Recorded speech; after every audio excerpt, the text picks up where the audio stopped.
Abisan for ya mamo akwaba efa etosumi ensa an tede di kan no ye nkrata ne mu die no na anyway kra toso na de di kan mamo kasebo tosumi ni aye nkrata tosumi ensa hwapomoden nti de toso na ya ye di wi no ye di to apono Mpu Ne Mpu sansende fida unim se de ye no wade chenshoma so ejoda ekosi ya wada de ya yehia manyofo no na nsema nkrata ne de beba no ne abobo ho ne adwendwen ho na edru fie dade a asem a very topical no na yafa ne yadwendwen ho wan ye wasede na nipa obetumi aboa yen ama yetimi ate nkomodie na se yi no na yadoma sere no na wono so agepeni abeboa yen ne ani nyina yate nsem na sintie kabia na nso hu bi kasa ne meteye tenchirimu no kakum kokonanum ewo UTV so internet say it's all about you no na asamba akwa edi ahim gene homena na ebu mfumpa asese ye December 17 aba ye beto no na aba no de edi ahimpa na ebu mfumpa no ye de ye be kire ya adwene no ye freedom broni de no ni twide ni nyina ase broni se referendum yenso yese ye freedom ye free ni padodo ni nyina ase momra ma kire mo adwene se pese ye nsesan ye wo amamra yi emu na eno no yenye ne saa kwa keke yise mu nyina mo pene so ansa iti be kire wa adwen se ane me pene so yenye nsesan ye yemfa yensan ka saa mra no da bi me pene so me ma yemfa yensa enka na eno no ena yetetetete ayesio yenkwa kire ya adwen se yenkwa to DCs so aba MMDCs Metropolitan Municipal and District Chief Executive yenkwa kire ya adwen se ane ye pene so yento onso aba ebi akasa yeto onso aba in a way o efri se de etie sisi se mampani pawo mensin krache panina assembly for na yeto aba yi wo mu efri ye mantemu ne ebro no so no na wo mu ne koye assemblymen no emu kakra bi 30% pe ena mampani ye appointment enti 30 no koka ye de yato aba yi wo mu na wo makosi anemu assembly ho no 70% ne so na ye mu a omoto aba say enipa mampani aboni din say mensi krache pani no ane ye pene so ana ye mpene so asienti a amanfo say ye to omuso aba dada ana brofokasa no ye to omuso aba in a way na eno kra no say assembly for na mpene so a ye de no kobosumani ye conference aba ko mienu miensa na anye ya ene na sese ebodin foforo na ebi nso se da bi onye se MMDCs ne ekoto onso aba ai se nchiremu nu nkoyie ene se ye kokyere ya adwen se tie dadai so obi pese o ya assemblyman na nya de mampani bebo ni din na de wo gina bro no ne so se ye nto ne so aba te se de minua be me ya wo kyera de wo yi akra akai Francis ani agei wo gina ewo opare agei Francis opare agei wo gina wo Tantra Hill na Kofi go gina ewo ni boy mani omunyi party bi edim enu ani so metumi ayi assemblyman amamo area ha monto aba mame ye musa ne se amanyoku ben na wodom na ya nhwe ho kales na ya nto aba amano na amanyoku no so ankohye na chi ankoso na sen amano platform we ye candidate to aba mano on se enti sa asisi a enti ye se saa na ye kokyere ya adwen se afa de ye ma amanyofo ne kwan na wo mo emeginem emesha assembly abani mu bi na yanka assemblyman we ofi party we mu assembly woman we ofi party we na aspirant we ya wo pa assemblyman ana assembly woman ye die no party we mu na ofi na party no so akobmount platform wo gina kromadua so no aka na asem no ayisi amankomodie no aye kesenene ntie na yesi NCCE we die wo maboboa no pe o mamba pa na sade ne sei constitution abondi se ye abedwaku a wo mo no nyese wo nchen bi keke o mamu ni nyina agi wo mutum se wo mo dwuma pa ne so beche o mamba pa sade enso da wo mo ya ye ni resources Ghana ha adwuma be na resources eso no amafo krafi se ya na wo ma dadodo anyway na se ma me nkroma ba ye die eyala enti ya frɛ wo mo se ye pa wo mo cho omo mekirikiri mu no man fonti asie yi nti ade 17th December wo koduru wona naka ne si ho miensa se wo kire wadwen a wo kire no sen maame eye Joyce Afutu Owurayere ono eno ye head communications and corporate affairs NCCE mame akwaba yeda se so pa yama NCCE anopay mesan echia mohwefo nyina akwanya de ya domu bi pa papa se ka se mu metua kasu amu besu mbaka se mu niska mu nya skada kentim ye ne kakraka nti mo ana mo so ya se kakraka ne tumi e de nkyerɛkyerɛ ma amanfo ye da mo ase bebre yesu ye da ase ma yesu ehu ni se ya adwuma no sa ne fapem na ani se ye be kyerɛkyerɛ nti se akwanya na ba ye da ase se wonso waso mama na one popoti mama na creative line ase and then me call the long sleeve kaftan na me kala no mumpedi ne mama wate me hu se begandi na se wine na se day and what try me black label be amanfo say yeah your dress is nice me say yes that's creative line for you creative line in sano boankasa or ya de opon atade no me ehya me a me kra ya kra ba be catch me say hey girl and why guy what say no me ni age chese ma ye kiko ma yedelu fim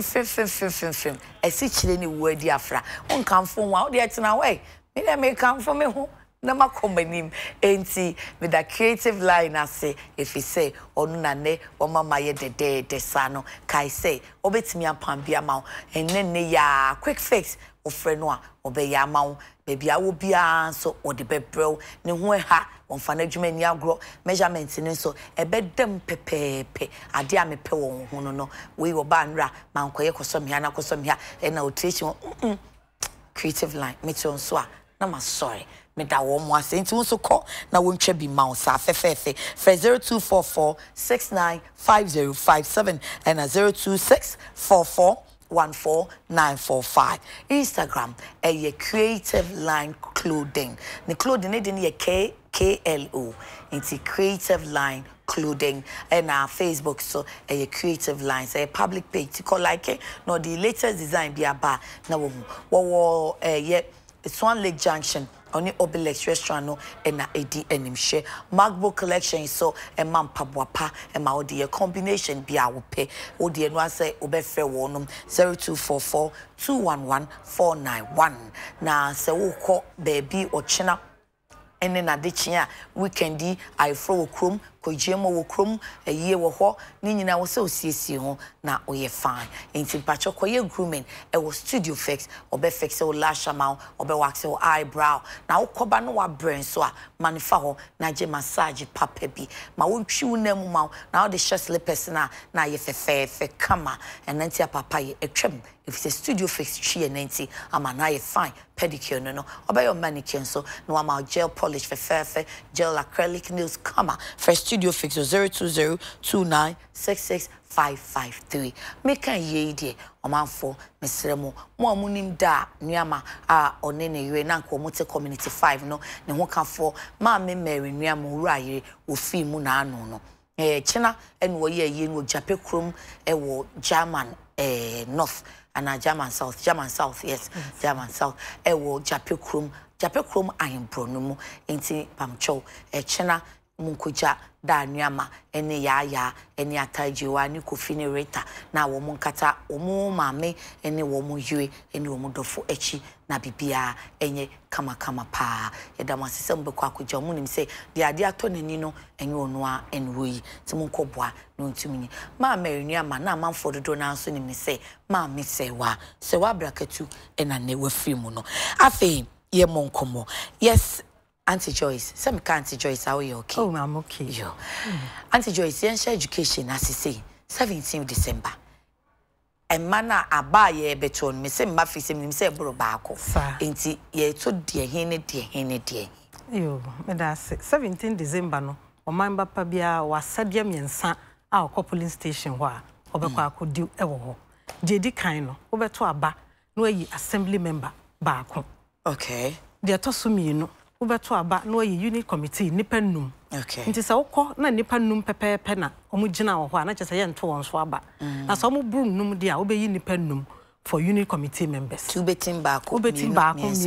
Enum unit committee sana mrano ese. Okay. Ena de toso miensa. Nka afi bia no mensa abato de ke assemblyman no unit committee. Na afi we no referendum na ba beka ho. Nti de toso miensa. Obeto referendum no. Na referendum no eno na eho asemo aba bebre ebinum ka say de ko to abayi MMDCs ente sa referendum no eye de sesa so fa ye amamra na constitution no ye wo kwan mienu a yetumi esesa mra no ani ba ko ye friend say entrenched. Okay. Say ye entrenched provisional constitution ka say sa asem no je say ye de ko referendum na manfo nyina e be kire wa adwen if so mo no mo tintim constitution mo hu say nsem ni wo hia yi ankasa e say so man ba bia e kire na adwen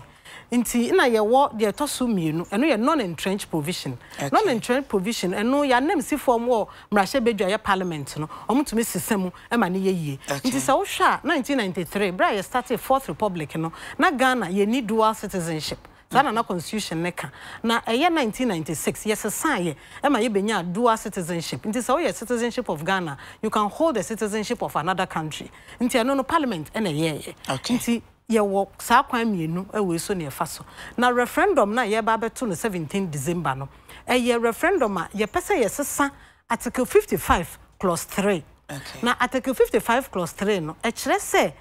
amanyokuo ebetumi aye nkyerɛkyerɛ ama omo achidifo se fan se ye economic social na political na nkrofo ate omo dwumadie na se in a national character nanso omo ntumi sponsor candidates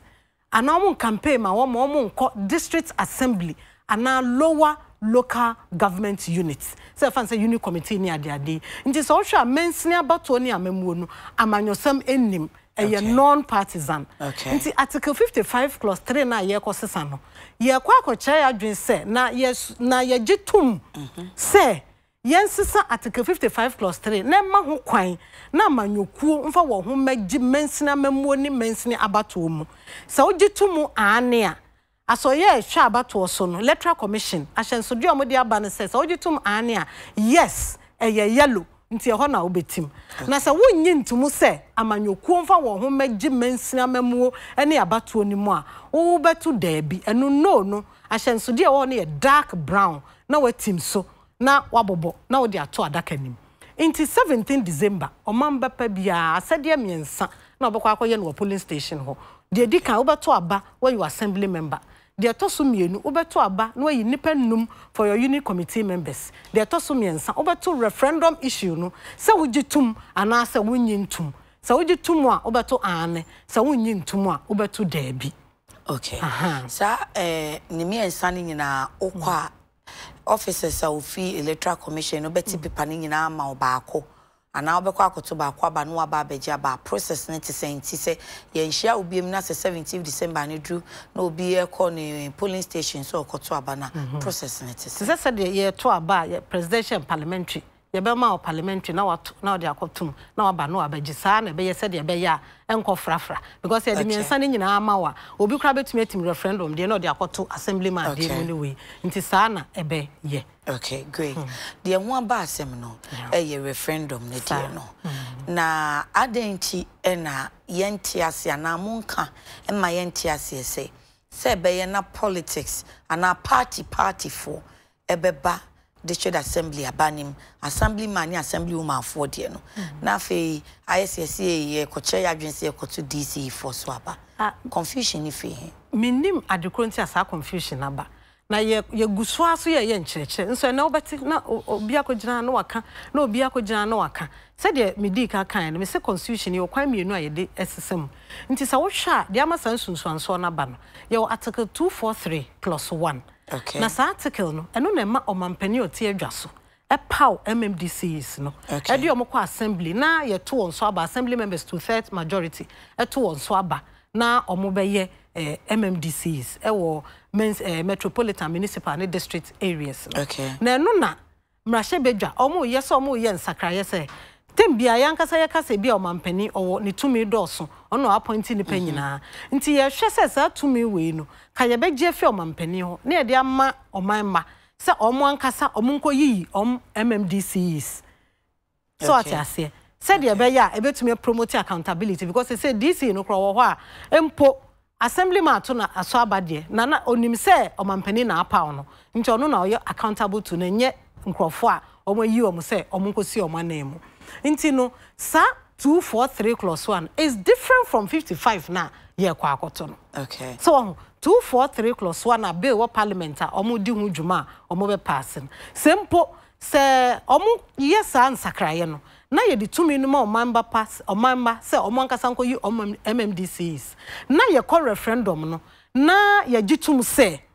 yema amanyokuo emfa wo ho magi mensina bato ne amamwo mu a na no kire se ye kwa akoyi MMDCs na amanyokuo ebetumi sponsor omo candidates amanyokuo ebetumi sponsor sa assembly member amanyokuo betumi sponsor uni committee no omo campaign ama won no yusu wa ahyenso de won kales ne ade na se ye ko referendum no na sa amanfo say oh there be ye pese ye no said ye mpese amanyokuo ede wo ho bagi mensina mammo ni abato no na kire se ye sakra article 243+1 na eno kire se ye betumi yi MMDCs wo mra ye be ye no on non-partisan basis brabiem yemfa ne say 17th December too omanfo akoto aba wo mse da bi ye ma ne nya said ye tisisi memma party bia ema assembly abanim anso ye betimi akoso ato aba ebe enya assembly for ne pe but ye nyina ye betimi a kire ya adwen say me pese sister Joyce ana bra wo therefore na enye me DC ana ebetumi abaso sa se de me kan no parliament ekosesa article 2431 enu na ema omampani ho kwan na opaw MMDCs okay ena omo hwe se oh sa tumi no ye pese ye deje na ye de ma omamba se mo ankasa constitution ma mo ho kwan se MMDC ni so ye beto won so aba se de to general election to parliamentary elections no nti se ekoba ne sa de na kire se obi a wo pese wo ye MMDC no wo be gina wo sa nkrankre okay amanyoko bi ani wachi okay amanyoko bi mount platform ha amanyoko bi sponsor wo ni ho kwan se wo use amanyoko ahyenso de bia okay sa na be ye no ti se de se a ye no a se wo koye assembly member constitution ne ka se wo be gina wo sa nkrankre amanyoko bi ani ho kwan se obedi wachi obeye campaign ama obe mount platform ama wo be use amanyoko na ahyenso de sa na tie nti se ye sesa article 243+1 ne de tumi no ma omamba se omo ankasa nkonko yi omo MMDCs na ya ansesa article 55+3 no se amanyoko mfa wo ho magimu a na che se wo pese wo gina ho se MMDC na che se wo beba se sa nkrankre na sa constitutional provisions no ye nsan nye den ensesa because say wo hwa say yesesa article 55+3 a ye wo de friend say consequential amendment so wo hwe article 248 clauses 1 and 2 ho na say wo kwa assembly a wo be John Sankrankra party ni ho kwan so o ma ho odi wachi na wo de kwa yewe nti na chese no ebe wo ho saa article 242 na eno so ma ho kwan say electoral area bia ebe yi nipa baako MP eso ka ho district chief executive ka ho na omampani so be 30% ama wo ya appointees eno so be ho saa na chese yensesa e bibia wo ho na say yes article 55+3 na consequential amendment bi wo ho a ye betumi asesa ne nyina no a non-entrenched provision to parliament e betumi e decide no ye nya ye referendum no wie na say ye timi sesa 55.3 na enso ho a e beka other articles e wo constitution and ye betumi abase enunti na ama amanyofo womo campaign no e kan se koto MMDC so aba e na omo campaign so aye kom na so omo fo aso nti womo nka hwe no said ye be ya e be koyi ama womo ana eni se omo kan sa efise ye koye referendum on a particular article nti adenti na o sesa se ye ko to aba na ya kire ya dwen se ye pene so se ye nsesa article 55+3 na ye ma amanyokuo ho kwan na omuntumi sponsor candidates enko district assembly any lower local government units na the article ma ye pow MMDC o mampani e ma no hutumi no ye 243+1 they are different things and different people are doing that thing 55+3 o mamba na e ko kire wadwen 243+1 parliament and a ecosystem into sha a different institution a 243+1 one say omamba pano o che na adwen se da bi kura enkonya nsunsun so parliament de ne so parliament de ne so enkonya nsunsun so a enya ne se emma amanyokuo emfa wo ho enjim na obi a wo pese wo ye MMDC na che se wo ankasa na wo ba begina ho se ye nto so aba nti se omamba pewa na o mato so aba wa na obeye wo campaign wa na obeye wo bibia sadete what I find baffling is say omo a omo eka mo koche madwen na ye nto MMDC so aba no ma me woni di mu a enye nkwala na eka sa empanimfo na nkasa empanimfo na because nti utia na omo ka nti utia sometimes say oba be ka say adi enye sa akra honestly na unkra wo ye ma show because Tuesday na me ye madwen say me kasa afa ho no na matim penimfo oh Ghana for man kasa muni empenimfo and I mean empenimfo and omoka enti me so me bisa mu na making card na am say na penimu e ka say who am I akola baya I'm sure na am say I thought that's what penny suit me from enti e was say bisa mu a dan ti sade ade me kama no mpado but lawyer ni so baaye no lawyer mu of a good standing for that matter eba ebe cheche mu no na che se de ma dwen ya me ne menti ase no sa na me mfom ye enti me bisa me ho se na dan na mpanifo no omo ye sa adan omo ahyeda na anase Ghana ne ye wo no kululu bi bebem efi se ye de etie baabi e na maka che se oh ye ba yebema DC about yebema ma to DC for so aba in fact Dr. Parker syndrome kan and NPP kan enti sesi asekoba se to DC so aba na obi abegina could it be that enipa na yebeto aba yi na bi oba be DC bia na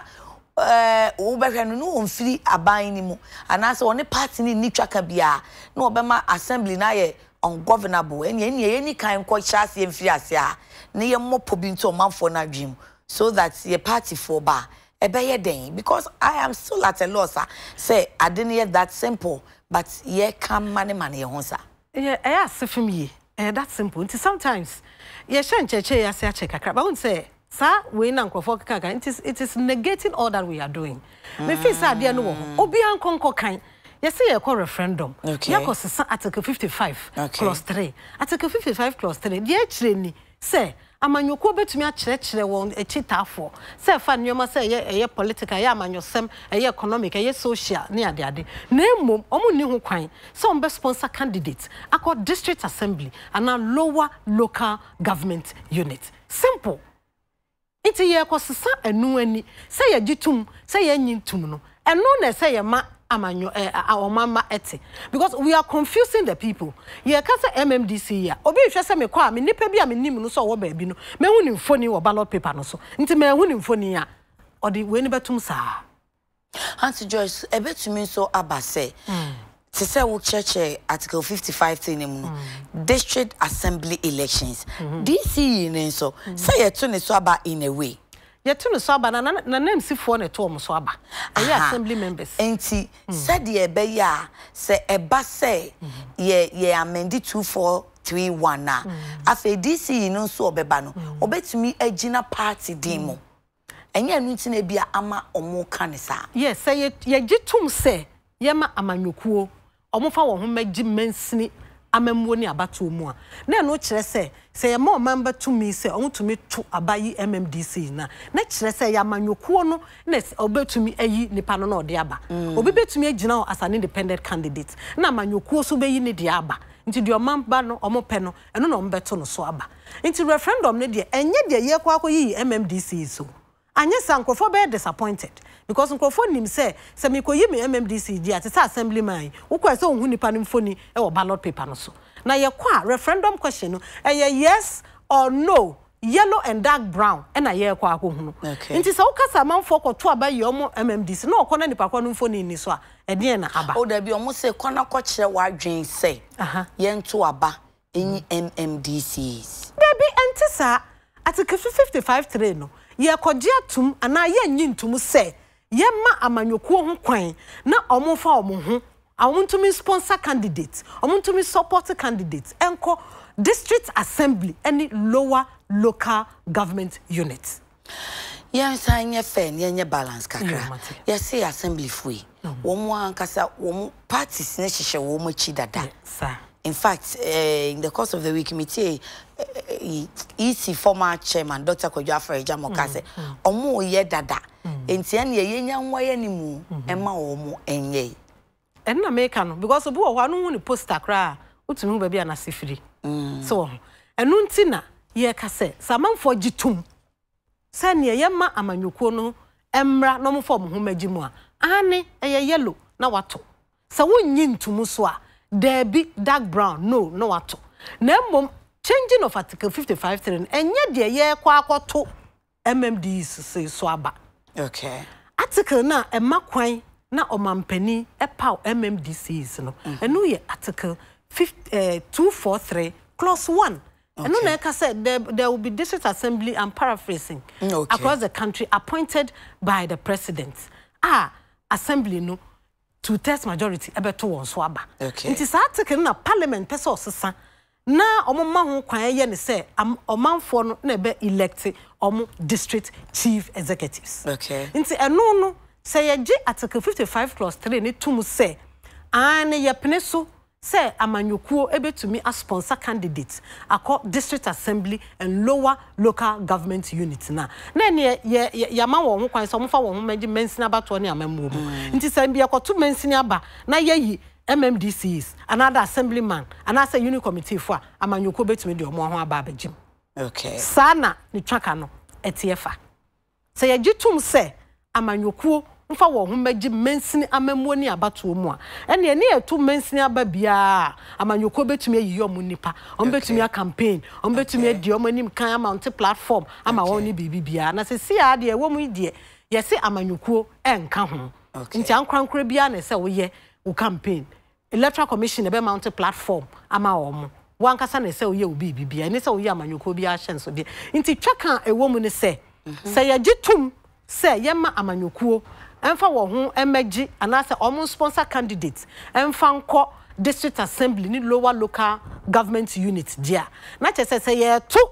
district assembly aba ana lower local government ana ye to DCE aba amanyoko ebetumi ayi omo nipa ombetumi a campaign ombetumi asonwase nti sa na nchechiremu no etie na December 17 die ye ko na yako che ya dwen na yako akosesa article 55 clause 3 no no emma amanyokuo ho kwan so omfa omho nyi mensina bato ne amamuo mu se ye be gi atum se die ye ma wo ho kwan na mo de omho abaje mensini abato ana so omo sponsor candidate akọ district assembly any lower local government units. I see. Said the mete Dr. Afarijan kasa na mete lawyer Bison kan lawyer Ladi Samson na o kase ade no se amanfo ntimu nimra ne so na ebi mu hye akire na party bi hye wo machi ana party ni binom hye wo machi nti mo se enye ye makwan na yenya nwai animu ene esa abonefo sama yesi eti ayemra ni nyina nkrofo ntimi nyai tene ye ndin criminalize abonefo sama wodo te sa amro bi ese nkrofo ntimi nya akro no bo tene mo me yenyi mfi so se ye wobokro no a onya aban ama ne no na afi ye nkoye ni ntero de usa soye wo hwa ye hwa abato so so obi bu mra so a se de won fa mra kwan so omo hwe se obi di bone a ye be de betwe wa so no e nyina wo ho nti ye fa omo fa mra kwan so no ye ntwe omo so sa na tie nti se ye wo man mu a ye de mra na ye adwuma nti ndi se obi bu mra no so a ye de no ho che no so obi bu mra no so NCCE fui mo kire o mamba power sede na se mo bu ama o mamba pa ne tie ase na sede no ni sunsunsanso cause wa sede a wo be ye no it has its implications and implications me da wase enti mu church o manfo no mo nti ase se mo koto aba no sei enechre oto ania sei enechre oto da bia sei enechre yakwa ye church ni nyina musa no pa ma betan akra America no se woto ania na che se wo ma ho kwan se amanyokuo omuntumi sponsor candidates enko district assembly any lower local government units. Apart from no say yes say we are your consequential amendments say ye na yes sa de ni nyina na ene no be yepe imposi agitum say ania so kind constitution na e ka say general elections any local level elections it should be 6 months apart. So articles no nyina as I said yetumi sesa na say bia daachi say pese ye to aba ukoto mampani ukoto mrahye bedwa utumi to MMDC na utumi to assemblyman na che say elections nyina ba ko ye betumi asesa sa de ni nyina nti ehun sunsanso de edoso e na oka say da bi nso a na che say de ewo mu sesi ano saa ne ye no say amanyokuo omuntumi fo omo ho nyi mansini abato ano omuntumi en sponsor candidates enko district assembly any lower local government units. Na ehun sunsanso e wo ho bebi wo ha ye kwa nkrofo bisa say say me na ma win elections say bia MPP na ye say ya 55-3 na ya san 243+1 na ya ma ho kwan say amanyokuo emfa wo ho sponsor candidate nko na say Ghana so de unim party ni obi a won stronghold na bia me na ma win elections so party nipa foforo na ni nipa be MMDC yo mbe sabotage na me say omuntu me sabotage say ye tumi dimra so we abide by the rule of law emra no say yema amanyokuo enyi wo mu nipa no mu nyina ho ne ento aba ma wo na say ya to aba na say omamba ayobia we have to respect the decision of the people and implement the law. Inti eni say wo ka say enye maban na ewo omampani akonya no so no te ho ye mampani nti no mema ebi a common fan cry de aba say enye mpontudwuma no menye eno no manfo kra na ato awoso aba na wakọ nti omo kra be di wachi because ye ka say your member power said ye say obehwe say you put people in authority no more govern this country say to aba mfie 9 nti nye say ye to aba na wate ada ye to aba say ani ku ani di wachi ade omo ka say ombe ye hwe say omo ye nti say ma to aba ma say DCE if so that's the highest political authority in the district omo na oman no so ma on common fund so omo fa nye mpontudwuma nti assembly election no kra na say nka manfo ani ku ho enso MP nti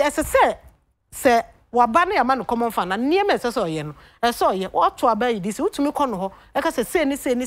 na obi a ekobisa asem de e hawo niam esese ekoso na enkoso yi etumi kọ ekohwe saa de ni nyina nti esese mensini abato no ehia ni papa na obi a ema nani ku saa question na amokoye na obi bisa amo no eno ana na me bisa se ni effect 55-3 ni 2431 no ni twaka ne se fi se me go ha me dwen ho a me so me dwen stretch mu at wild sa say e bia ni ti na empanifo ni ma omo say ko chewa dwese ento MMDC so aba fi say onim say Ghana ne wo no se mani kan ama na antomi ni patim ne wanto yes na say okotu no na afi ya makwan na me ko amend 2431 say afi de betu DCE for so aba e kina ko ba na bia obi firi me opponent ni mu no abegina no manfo no so pena say me hehe ni ato ama no obe sabotage me agenda enti e na mini kanya ade ni twabuto na me ka say o koto aba na che say ye betu MMDC so aba enti amanfo no eto mutimi sa na afi omunya koto aba e be ma yetimi asesa 55-3 na ene den 2431 no e be ye easy nti asi ye to MMDC so aba na so ye to no party dimu na che say ene ye say me na me wo so amekoye campaign na maka chen say won say ye party na wa ban mu ye ne o majority of parliament nti hweso na to aba e ma DC you free a party so that empunto no hebet na free so aba form. Don't you foresee that? I foresee it. And so I say nya dwuma I say nya dwuma and say Ghana ye we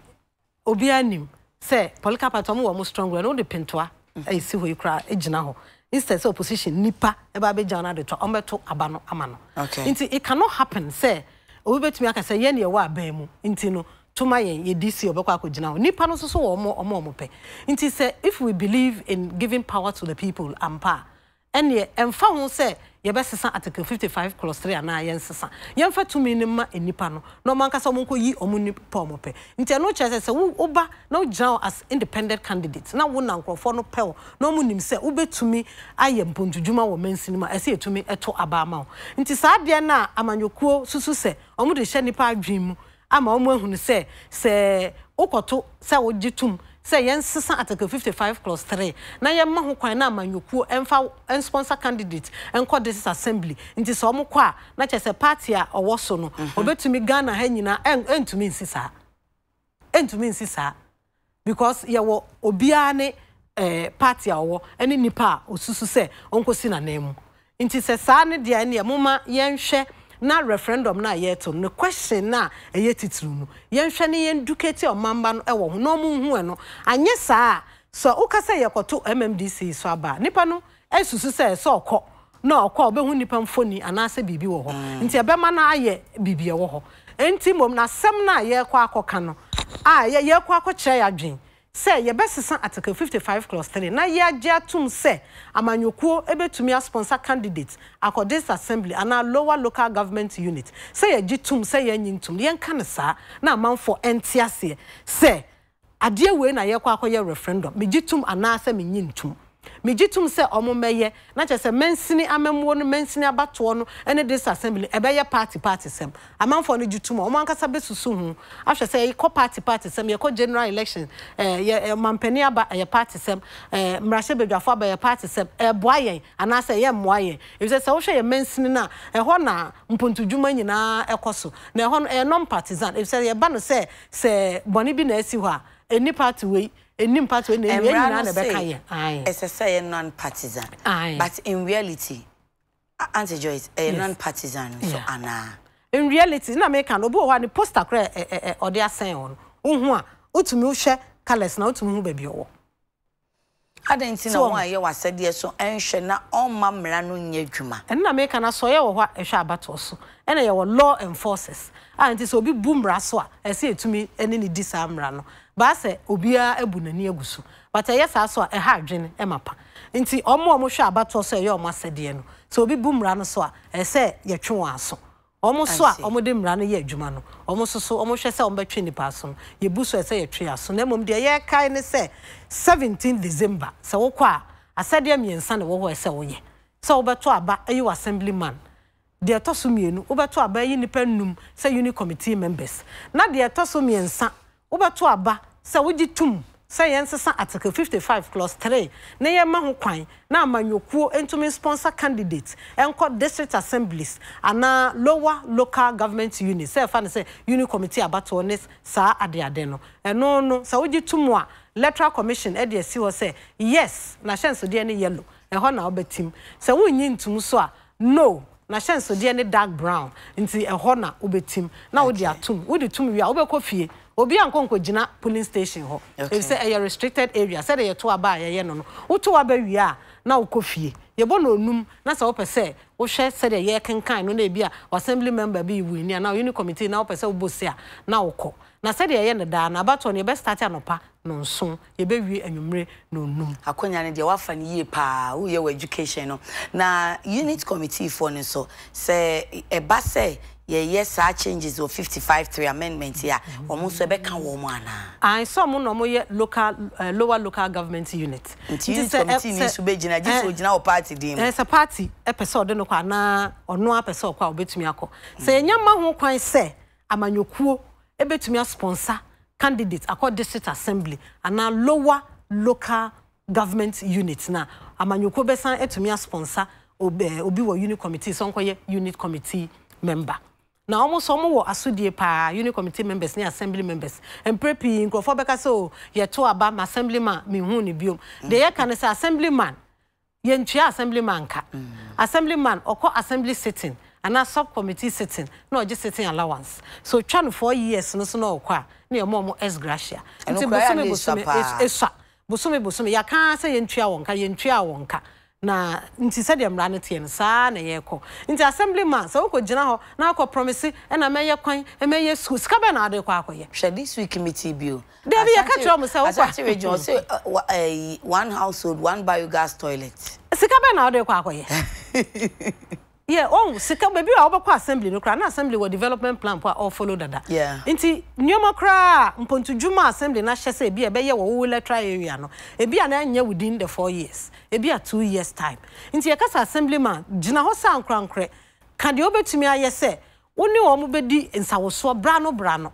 ansa na obekọ assembly meeting assemblyman wadwuma pa ne se Ubeshia omanfo no. Na waje omunsusuye. Na odi akwa assembly. Ukwa the assembly beka bia no. Ese obre wo muaye. Se ye mpontu djuma. Ese mu nyina mo hweso. Efise mpontu djuma no omani sika na ede ye. Se sika na ye cha. Muso mo chefa no no. Nti se mpontu djuma bi na ye koso a. Se ye betwa assemblyman se we na ye ba ye wo electoral area. Se se wo ne wo manfo unit fo nyina mo hweso. Nye se ye di materials abegu ho. Na ebi mu wia. Na ebi mu sika na nka mo benya no. Eno na ye kono sa no. Ana se djuma no mpo ne ye na ye nye ne yi a. Ese mo twe assembly na dwen susu se gota ye yi se de eti wo hwa nsuo yi de be fa so. Esusa ese mu bai ne sa anyomane no mo wo a nye contractor na mo ba attack no be kwa assembly na mo na kwa akoka se ye kwa asafo djuma assembly ma wo djuma no be boa nkrofo na mo kwa asafo djuma ne se de egu ball abasa se yare bi ba e be ka mo a mo wo ho no ansana omampani aba nti bibia ni a yese omampani meboa ye nyema ne bi wo ho a yese betumi aye aboa ye ho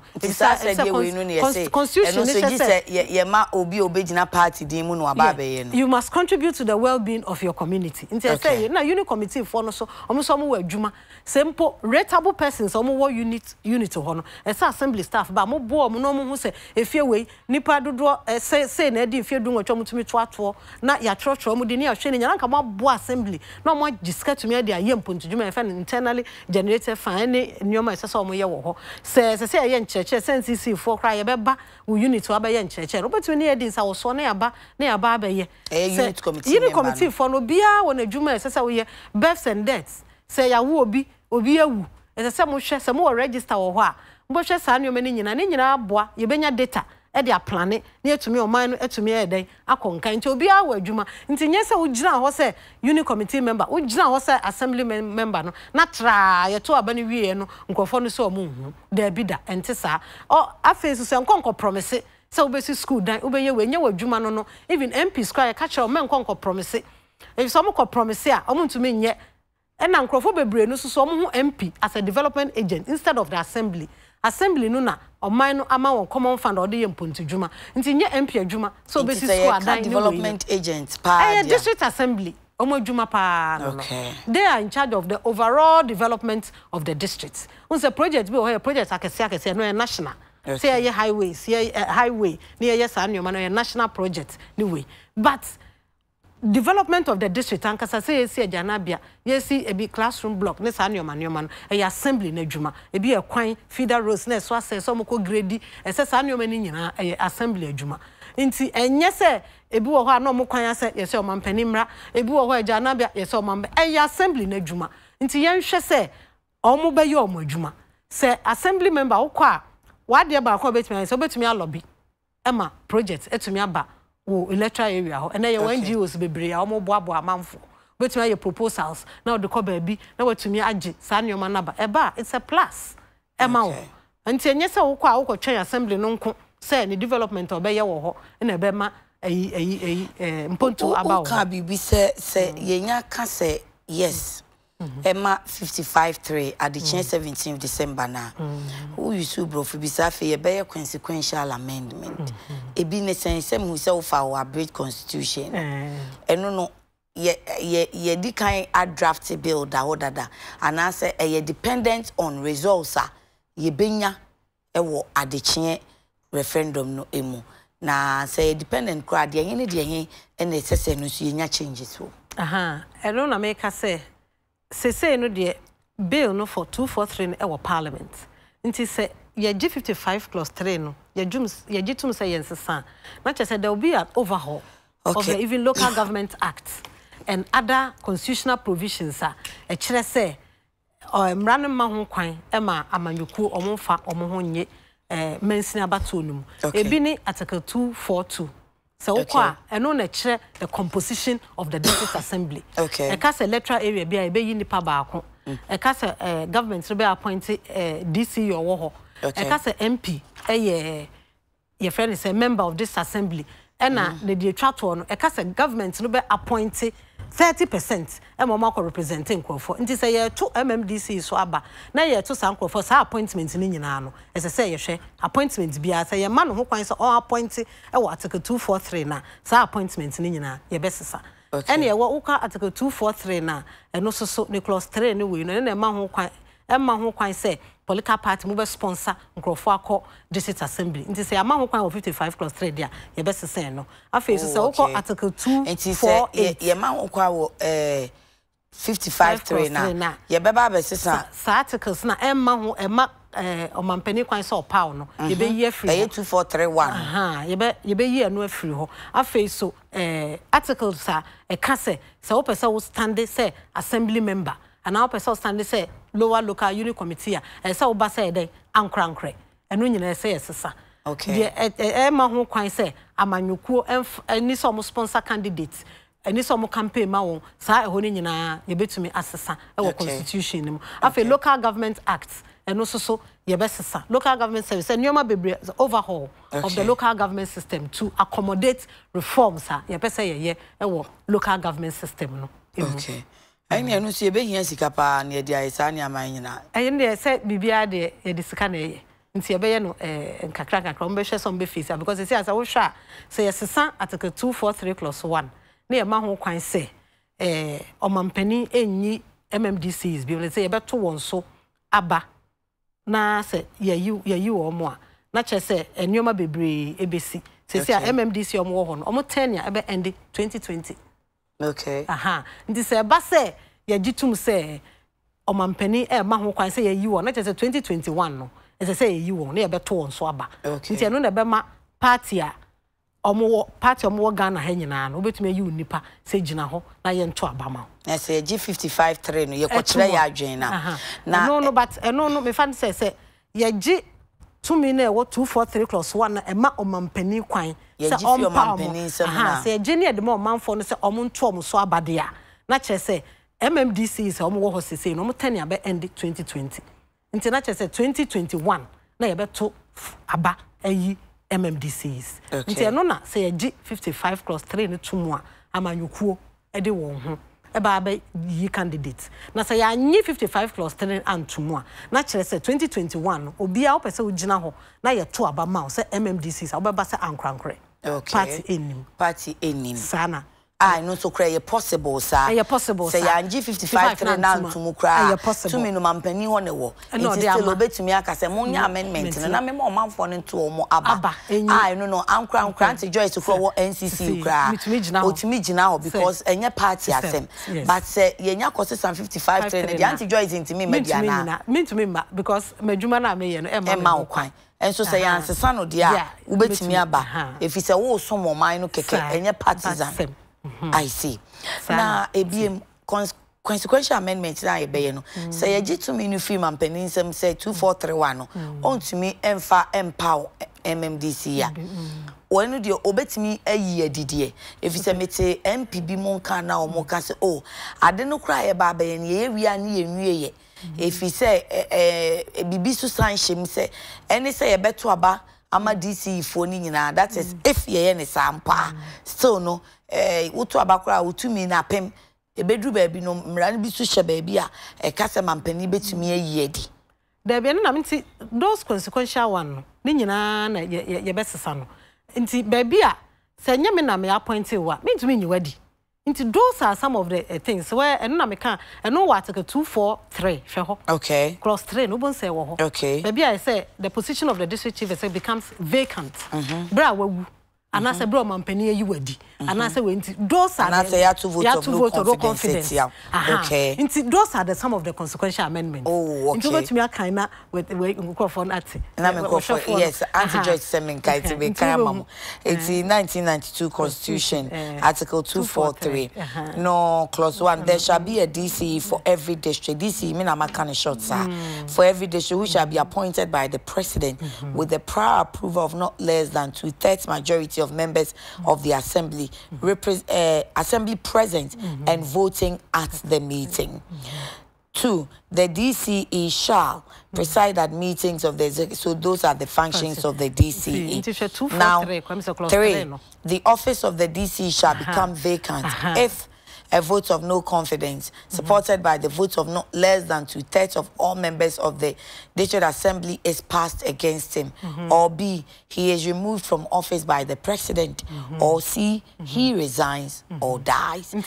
And when you referendum na ye dia is changes non-entrenched provisions. nti parliament betumi aye nti consequential amendment e bi no aye besesa nti ne chese se nye ono ne epawo na okogina ho na omamba nkasa ne to so abade ya obi ntumi ma me yi wo fi ho gise omamba na braso ne ato aba se oh ye to aba ma okra na de se oye wanye nti ye yi wo ne de nipa foforo aba.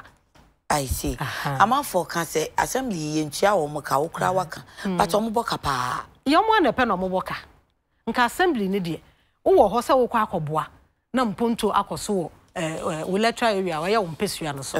nti nka se o boabo nipa no na o ka kire wo so o metumi mpo se wo ye oboafo a amanfo no kra mu nim dada enye wo na obeka se meboa mu nti monye na mommoa me ne yenko nti ye ntua omoka nti assembly ndi obetumi aye ne se o monto abamame bra me gine me di mususu ye bekwa akodom assembly the assembly be ye bia no so me ba be ka kire mo monto abamame e bia mpontu djuma assembly ni yi se yenye wa ha me ni mu nyina be ye ba ko ne ahwe so se de be ya e be koso ne sa anyo na me ko simo na mu nti na assembly mama ye ntua oka nti me nwanwa se na wo so wonni common fund at least MPs onye omu na omu ye mpontu djuma de bo omu wo common fund omu tumi kire se ye mfa nye sa de we wo me constituency mame assembly eni ho sa nti uko na uko promise niema bebre ya kwan be so na obefa akwa fulfill sa promises ni nyina na ye ntua uka akwa se etu ho ache una ope na uko nti sa no uko no na wankasa woni akatua bi na wakasa o makatua nti bi abosome so a medi emu ohanchemu aduenu ana aduasa ebe boa me electoral area me bibi ni ho sa nti yakasa assembly members yesremo mama nko promise na mko raise nkrofo no hope sa mo ba ene na ye mo so if assembly man no nkrofo kwa nim say yetua oka nti obi ba school fees o assembly man ba obi nya yie obi ba wo wa mba ne di nto okra se mento ma my emphasize precious no enkogu assembly members no so if you say omo ni sa sika ho ode na omo betumi dia yesa nyoma bebre no if say omo nkan say omo betumi omo nkan sam akese promise nyoma omo ntumi nye yesre mo a ebiso na party bi hihye omachi wo form tin wo kan wo nim ne oka na be party no say ne yenya nwa ye ni mu preko no party ni hye omachi a na ye legalizing dia na yetumi omo tumi aye ama omo nkofo mo electoral area because nkofo bebre na omeka say me to aba ma won kra me hu omo ba bi kra ye ko ndi omo kan ye ne say assembly members e bi no wo to aba ma omo a na omo apɛ ba bi nkofo de omo containers na boso me omo giska na me say omo say ampa omo di post wa omo electoral areas ho pa honorable na ja title kitwo I don't know obi yo ko say yem friend honorable keke na enam say omo represent omanma e assembly ho no omo tumi rurawura baby nti ukwa obetumi de sa influence no etumi rurawura apennioma aba electoral area eno na ye ka so omo nkoye na enko promise say meye we empo bra wa ko no unsa ye wo ebi mkra wo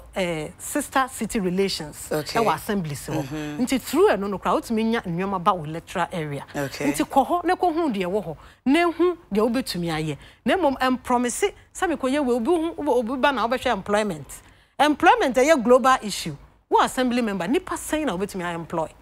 no they are to ne ba na say employment say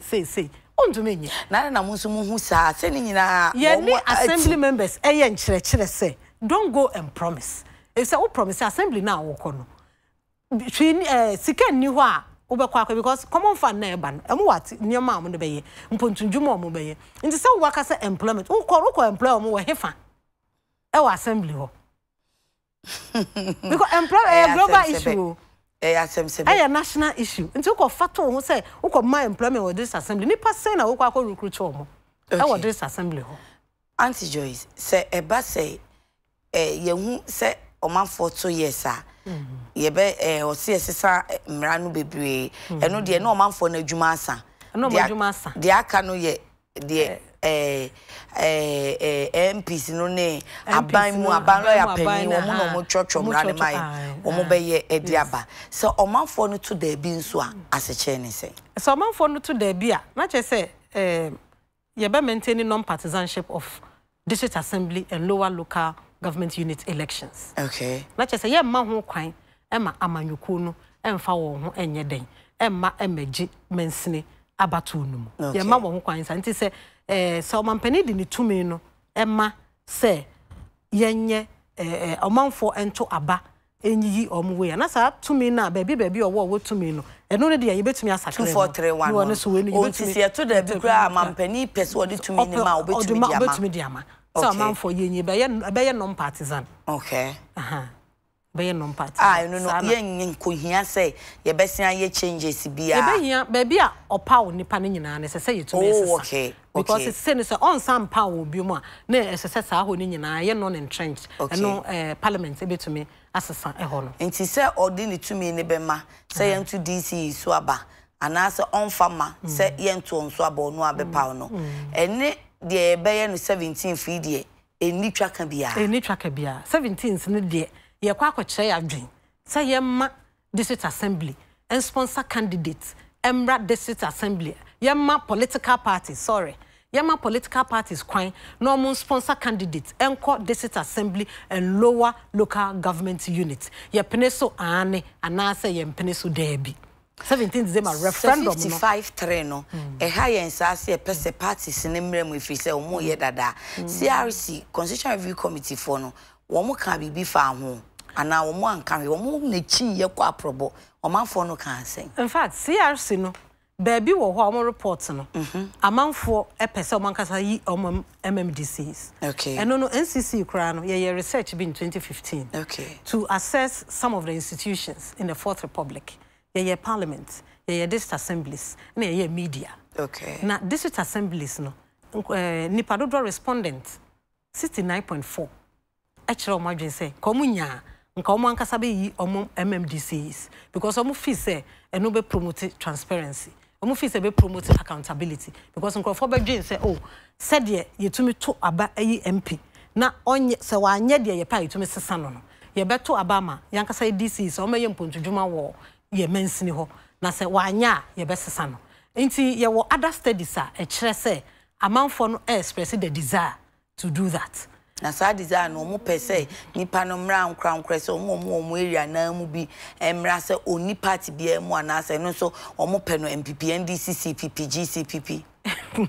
no ye research ni de ankyere sa anyway but em say un say mensini abato na nkasa no mpempi no ana amanfo mo ani nko ho nti se wo hwa omo ekoto aba no kra no ye nhye da nya oham nchemu aduanan mpo last one ye to ye de dikan ye to ye 1988 no ene na say ebro ohanchemu aduonum ene kakra de aka ni nyina esensen ohanchemu aduasan num ni ade 2015 de kra ye to ye na ye ohanchemu aduasan kunu that's 39%. Nti bia amanfo fi say the excitement eni ho no ya amanyoko no bamu a ema amanfo ye jeboso ye ne ye konto mo fi say yesesana amanyoko ebamu a ebe ye na referendum na me say me refi ade bi ai ho hia pa ese say meka referendum no article 290+4 no e kire say ansa na ye betumi determine referendum no ese say nipa 40% eligible voters omo turn out to vote ese say nipa ohanchemu aduanan omo beko akoto aba no okay no hanchemu aduana no kokoto aba na eso hanchemu aduosunnum 75% omugitum say ye peneso ye nsesa ansana ebetumi agina okay nti nye say simple majority bi ebi a 50+1 no ye kwa na eno ano no okay turn out no ese say ye 40% okay na sa 40% no mo turn out so mo koto aba no ese mu ohanchemu aduosun ennum agitum say ye peneso ansana ebetumi agina sa calculations so nyina mo be determine na say isi be determine time ben aso ye hwa abato so no say ye to aba wi a omo nim nipa dodo ekoto aba okay nti omo na ebe omo register no nti register no omo nim nipa dodo e register ni mu nti omo be hwe ne omo hwe ne 40% turnout no mo say ahwe 40% no say 75 to eno so omo be ye ni nyina nti bra omo be declare results ni nyina omo be ma ni nyina aba betodwa. Okay. Na me musa se ekoba say 40% beko all right. And no kromo beko because yenya ntie say over the years since 1992 no. Eya na edu district assembly say ya nipa bebre ntan to aba. Mo ntan koto aba. Nti de ye hye nkran say district assembly election ehia kra change presidential and parliamentary because ho na mensini no mpontu nyina wo. na amanfo enta anko ene na statistics amema wono say the etwa mu 2015 abato ayeto ye no enipa 39% na omko ye ekoto omo aba wo district assembly no nti se eba na se referendum e ka se 40% nti 40% antene up anko aba na chese enyina 40% no se 75% ye ohanchemu aduoson enum ese se omugi tum se ye pene so se yensesa na yemma amanyukuo and sponsor candidates and court district assembly any lower local government unit. It is a basa yenya sa 40 or 75 low e be say no say back to square one and say be say nya kwanya aka say there be ensan ko bi ma na say be say eno de be gina asoye hwa abato so. Oh, okay. Because say ye to aba say ye pewe ye nya nti na che say ye be de wo mu no tibia na ye wo mu no ye be komu akosi se bia ebrefofo na ye pese ye san to sa aba na ne ye beto because enye de ye ya obeka say run off ye to nipa mienu amoma ko nti na me bisa na nti na chinchin anche ye de beka ye de referendum no beka assembly de ehu na nke ntimi nto anu nwi anase ye dwen say e be ye ka dodo de kan e be ye ka na de to so mienu eye mensina bato nti na ye beto mensina ba no na ne de aka ho preko na ato ne nyina na chese ya teka so na afi so akoye sa ade ba ko e se de ye hwe no article 253 na fa mensina bato ho nti ne se yeto mensina ba de a na mfa nka ho etwefufu ama na to nkwan sa na de ebo ba ko ekun no ma ba miensa se ekoba se yese mema wo mu nyina party di mu no wo mu nyina party di ma na se sikasem eba mu bebre assembly for no so wo mu chiechwe sika ma amanfo se de ya yetiti bi no edu ya edu se ye to nso aba na ye pa oni pan ne kwa edu se to test no ebe to nso aba na etumi to na anya yi nti se bisa wasem ne biom me bisa se assemblyman for no anye bia omo so mu chiechwe sika ma na se omu chiechwe sika ma te se de ye to MPs ene presidential na yetete atesema yetese eno ma we sky ena wa ma obi ade wa cha ade se kotoma me no omo so omo yesa no omo yesa asutwe bi ani wo ma wo mo ana because they omo complain say omo boka no amanfo bro from ka omo system monetization ni ba mu bebiri nso a eno so kan wo na ma omo boka sisi ayadwen so se party ni ba mu dia eni afa bibia se ne party be boa no nti party e be party ka na sasem we di assembly kra wo kwa twetwe sika ama nkrofo so mo nkoto ma na contest assembly elections say ento ama ani ade na obekwa akonya wo ha nti wo betwetwe sika because enye se wo betwea sika so obi nto abama we say tembia ye ka even presidential election parliamentary elections ye ka se uji sika wo bi ho a waton wadwen you have sold your conscience. But so much evidence evidence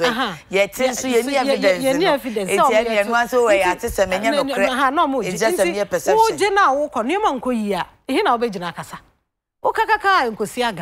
Now Judy say yankasa wafa wafi wadwim wafi akomam no wakoto aba nipa na anya bibia ewe ya otumi gina ho etumi kananim eka de se nipa aye no say yo say nya nioma ekoyie say nkoyie na wokona wokotwetwe ska assemblyman de nka door to door we electoral area na obekọ obepe wo namfufu adi wachi so mo nkojaw na yewe ebia bibi kakra nsuo ana bibi kakra do be ma won na watua na wokọ assembly na wokotwetwe say yenko a wokọ asaka na wo bo no be den tuaka. Okay. Nti obia moma yema bibia na mu ofan na yenya isikatua yetuatua ewo ye amanyosem ne abato mu no eno ha adwempa na obi behwe na miniska ebia nipa kro no na nka otu ho ache owo nimdie a obetumi ede aboa na mom efa ne se de sikasem abamu no nti nipa kro no ontumi enye den emfa no ho nyi amanyosem mu na onkonkoboa emfa nsom ne man nti se ye kọ ejina ho sa assembly unit committee yento abama ya yesremo mamu mfasika enhya ase na mom gina ho sa nkrankra se de otie bia no na mom etumi convince nkrofo no e se wo hokra no bra yenyi wa assemblyman no se bibi tochuma otumi boa emeyeye se bia ekwan bi na enya yi kra otumi kwa assembly kosre na de grader na de abedwu so ama ba bia wo no nti nkrofo be hu se osumasi owo tu ho ache a obetumi aboa ama ye electoral area na koso nti ebegina ho ne ato abama no nti mo bia enye den en twetwe sika se yenkoto abama no wo assemblyman ene unit committee abato na mmom ye civic duties no ehia ye say December 17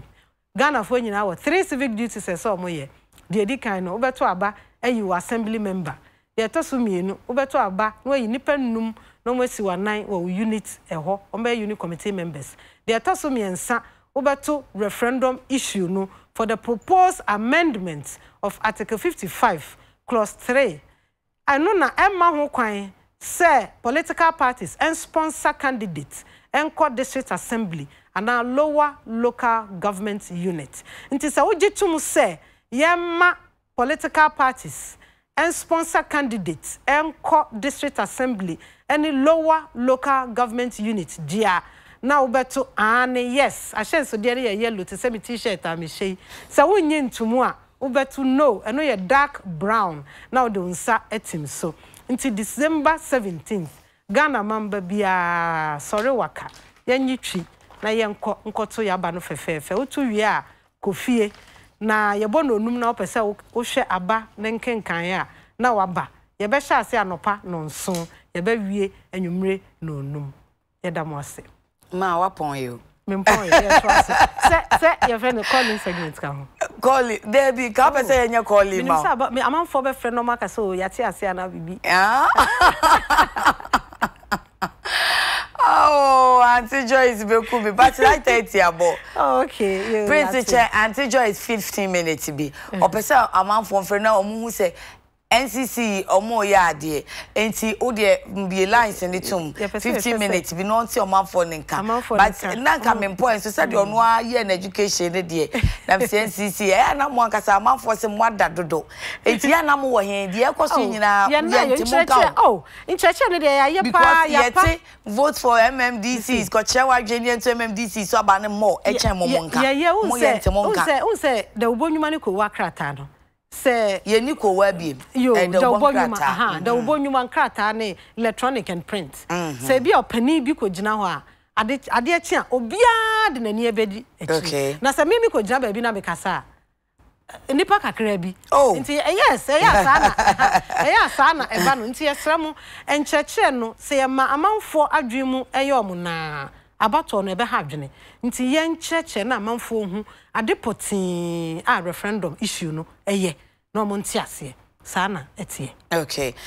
me ko Facebook when ya branch ba ko ha chef man no say wa tunsu kwase say you have enjoyed the education today. However, I don't see the need for people to even contest as unit committee members because there's absolute no recognition, especially in the urban areas. I'm a unit committee secretary at Atunso Ago North, and the story is not different. Unit committee for Nankasa Kra, I say assemblyman now, yeah, unit committee for Nankasa. Someone Kasa, Mrana Mamojuma be. You are Mona, some years, Edgeman. Okay. Into more, yeah, man for being some more. Now you're 2 or more. Also abana no matiatna to say the American omo said ye ni be say ombasha say all rateable persons in the unit yakase rateable omo so mutuato e say tuo no bi na assembly ni tumi de ye mponto dwuma no okay nti se mo hwe no mutumi say atonso agogo oken na motumi mu unit ni pennum yi motumi akwa assembly ho e bi amoma ye ka ana momo aye na ye ntumi atonso ho no efiefie wo ho nyina ye nkɔ ne ye kɔkan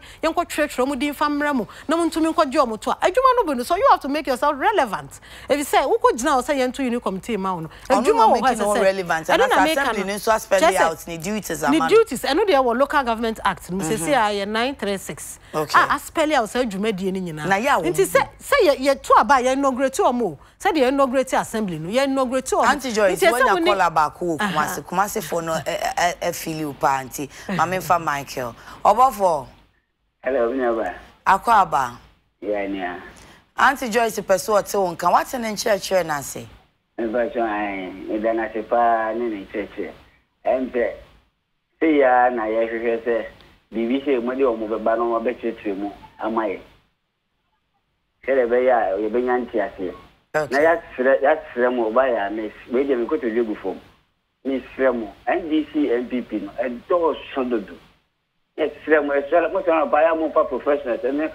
say for we no mra me chetre and ma bibre o wa yi hia dem ba be na politics ne de ye ka kuya ya tem na ko find DC MPP ba ye nya aso pa so bia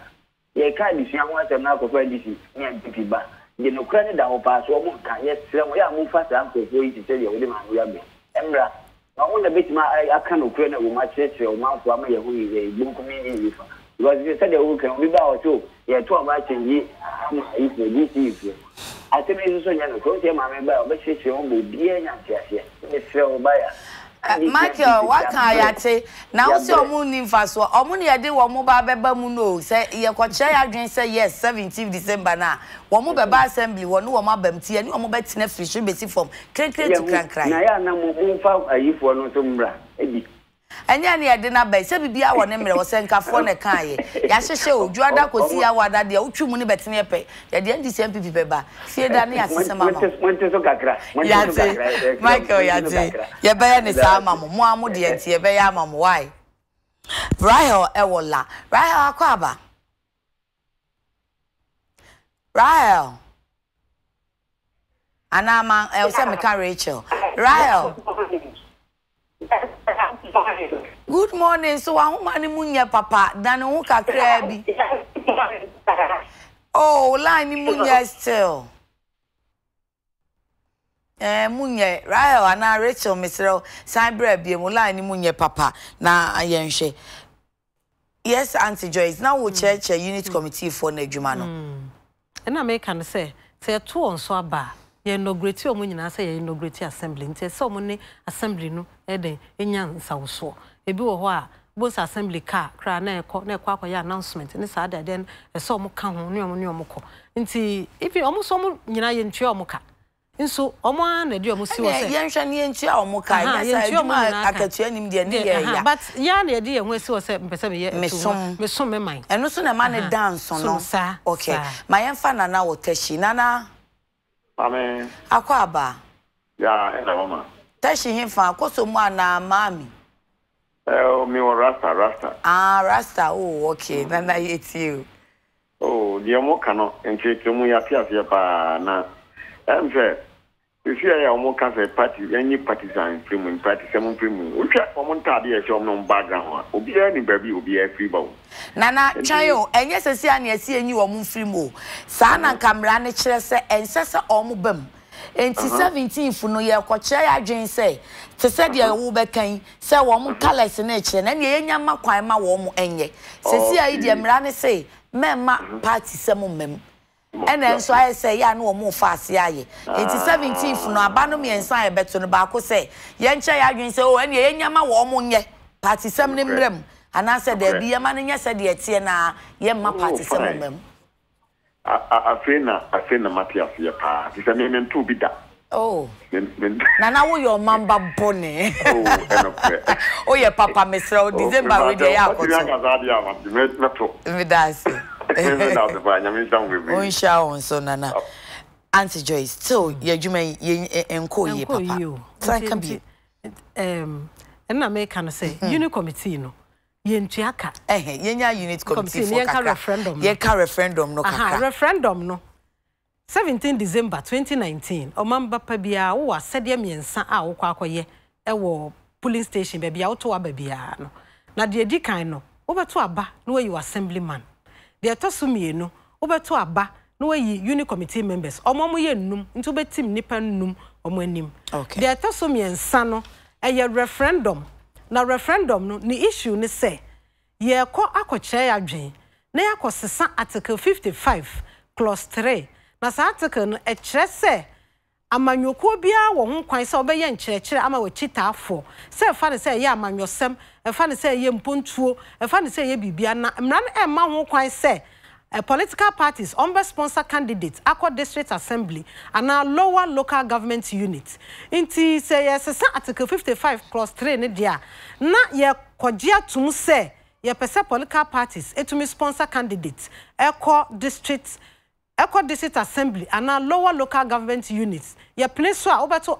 yes ahyensodie no yellow so wo mpene so se yema amanyoko kwan no muntumi sponsor candidates enko district assembly any lower local government unit obeto no Auntie Joyce message ma waye na mamemfa ajekum akwa aba na wo he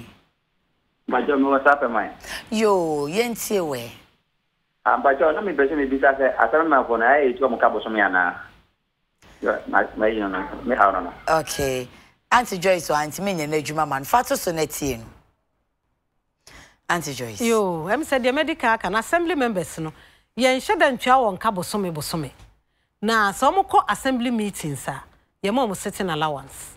Your assembly bia no e was subcommittees some to me ko eko hyehyɛ nneɛma akɔdwendwen nsɛm ho sɛ fa no sɛ finance development planning fan social services education ne ade nti ɔkɔ subcommittee meeting so a yɛbɛma no sitting allowance nanso onya ketua ma memfa Kofi wɔ kwahyibu Kofi hello Kofi Yafame kwasieni akwasieni yo ejeni akwa abaye tie o hello, Mr. Enin. Awaya? Yes, yeah. Yo, mecha Mama Joyce nso. Okay. Mejo so. Yo, dia no kwa kan dia, radin sha no kwa omo ya de pa. Na no fa iso, me ka se me de nka beto anko bi antu no pa, no. Se da ba ya nso a ye wo ye ni party bi a ye two forty voters nso ye hu bi betima ye ne omo betima boa ye mantem no. Yetima hu mu a oso mo boa yi na ahwa boa mo tima aba boa yenso Mr. Nene Dase Mama Misanko Facebook biem Abrantie bi obusa ko sampa o say good morning ya Joseph Esedu good morning ya ask her for me as she is saying the turnout must be 40%. My question is assuming we get 39% turnout and 80% yes vote. Can we say we are good to go? We are looking for 40% turnout and 75% yes. But say kodane na yenya yes 80%. Na say yes no mo pene so. But turnout no less than 40 39 e be kan say. And we are constitutional requirements. Okay. It mean na ha enkasa me be say church there be church constitution ni mo. Interpretation and your Supreme Court na djuma. The constitution ka say 40%. Okay. Nti yenya 40%. Na yenya 80% a me na nka say ma na say because yenya djuma constitution say 40%. Say presidential is 50 plus 1. Unya 50 na plus 1 na ma yenya djuma. Nti Joseph and one say yenya 100% yes vote mpo na say yendu 40% turnout a and your final constitution. You say your last caller. Mpacho wine you. Mirai. Bodi chira ye ni baby awo. Da chehine kumase. Da chehine enye ye ntie we. Me person me bisa se di edikan. Assembly members abana ye kwa akoto. Ye kwa akoto say ye be. Sorry. DC about yes no na ye kotono ye koto se ye beto omo so aba ana se ye koto se party di beta o machi ma sen di se to so me no ni se da che hene gina ho de edi kan no esese ma Joyce ye o ho adwuma unya nte ase enti ma Joyce kire no yo referendum na ye kwa akoto no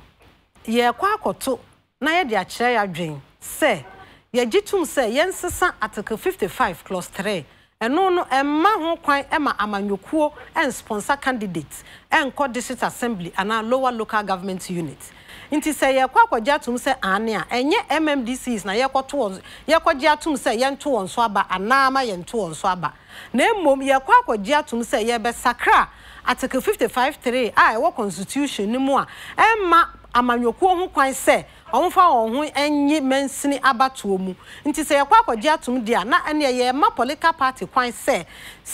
ye to district assembly aba ana lower local government unit aba on betumi sponsor candidate e de aba nti referendum enye de yakwa akogye atom se yento aba enyi MMDC ana se ma yento aba enyi MMDC enti sa yakwa akoto referendum no e de a kire ya dwen se ye pese ye sesa article 55 clause 3 na ye ma ho kwan na political parties almost sponsor candidates e de co district assembly ana se ye nyintum se political parties and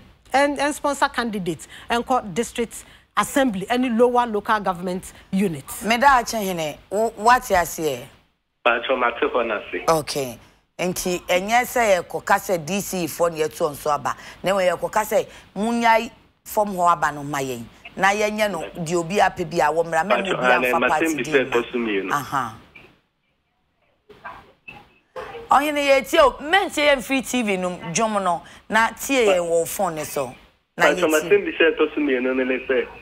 Aye assembly members ni unit committee members no. Kwan mu na mbra mo ho kwan say omo betimi aba be pray with us.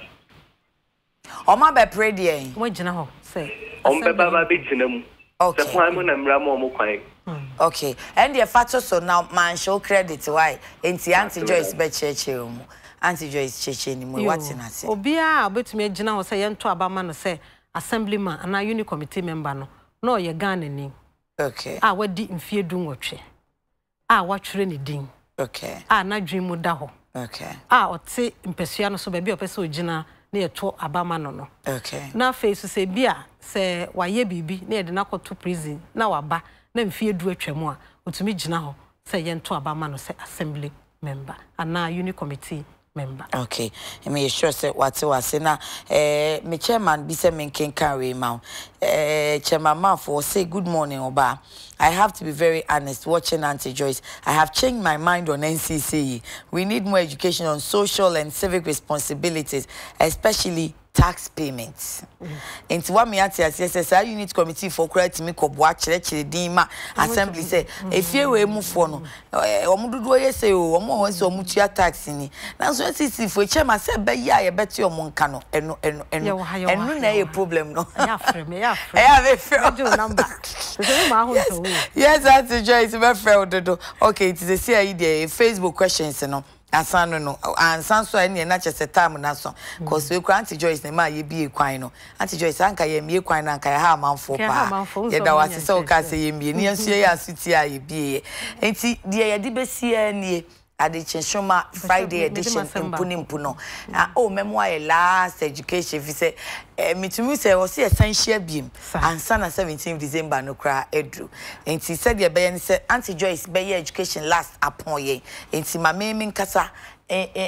na maboafo na asimiwia na ye de Auntie Joyce de na nu betwa to na aka yetim na ye de asori enne Mpu Ne Mpu ne so me that creative line na se fefefe se wapamata de kama yi ama me feel me kaftan ne pa pacho wonso se long sleeve o se short sleeve o se 3/4 sleeve o ni nyina creative line betimi apam creative line wo ho ha na wo frɛ won na bedu anwumre na won sa aka wata de no quick fix for no ya wo measurement so said you obefa on pepepe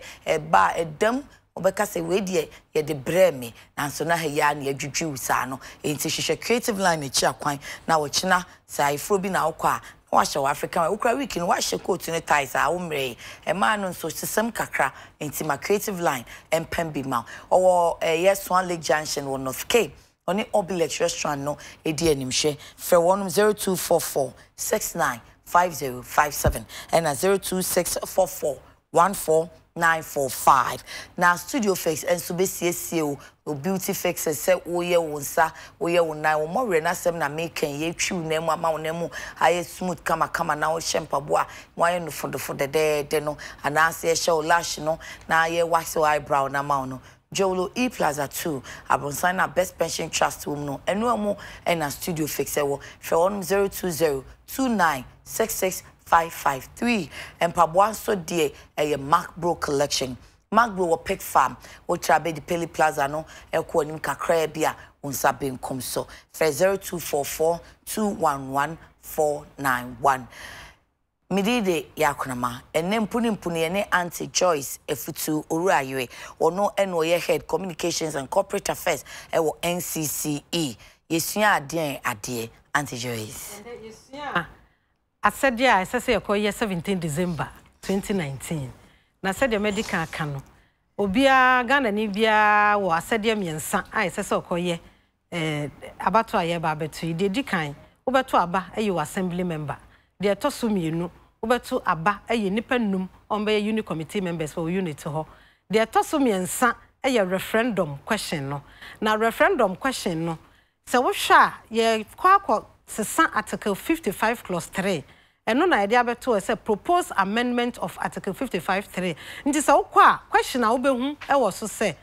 are you in favor and asa wo gitum se yensesa article 55 clause 3 na emma amanyoku ana political parties and sponsor candidates and court district assembly any lower local government unit into uji tumwa na se ane a ahyensodia electoral commission e de aba no yellow yes won say yellow yes no atim ho se wonyi ntum se yema political parties and sponsor candidates and court district assembly any lower local government unit ahyensodia no dark brown eno ye no na odo nsa atim so inti 17 December no yen konko kire ya dwen se yen to MMDC so aba ana se debi na emom ye kwa akokire ya dwen na ya gi atum se ye ma amanyokuo ho kwan no matumi sponsor candidates akọ district assembly ana lower local government units say ye gitum ana ye nyintum nti eno na ye kwa akokire ya dwen na 17 December abato no ye be hya ase anopa no nson ye be wie enumre no num nti obia ya wasede se woto aba to put people in authority to govern the local governments nti se obia wokọ na okokoto aba ntuma ye nyina ye ndwutwi na referendum no enye se yakọ ne yakoto nko requirement ne se turn out no 40% na out of 40% a umbekọ akoto aba no se ohanchemu aduosun enum 75% se omugitum se yebema ho kwan na amanyokuo de wo ho agi mansini amamuo ni mansini abato mu NCCE damwase yebesan da Ministry of Local Government and Rural Development omo no maso NCCE asene na yeye nkyerɛkyerɛ efa 2019 district level elections and referendum. Auntie Joyce and Auntie Joyce said that we are making also birthday wish back will be happy 70th birthday and Koma Emilia Bamford retired headmistress Nanka woko for dia praise be school and they wa woda infield your son yamini wedini onko so auntie na nimu nkyerɛ on field your son MP so on ma wonkwana enye fem ahoden subom auntie Julie enene mano and wo Emma happy 70th birthday and ma Emilia Bamford na Mrs. Ariel say ejare on kafo yenua be ma Arafat Michael Ejaria o KFM technician osinya me ya adoma echina ye wawoda inti ma happy birthday in advance ye kuma kono for ye ma utri nkwa ma woda pa china ede Ejare be show kama wai yakra mu mama bye.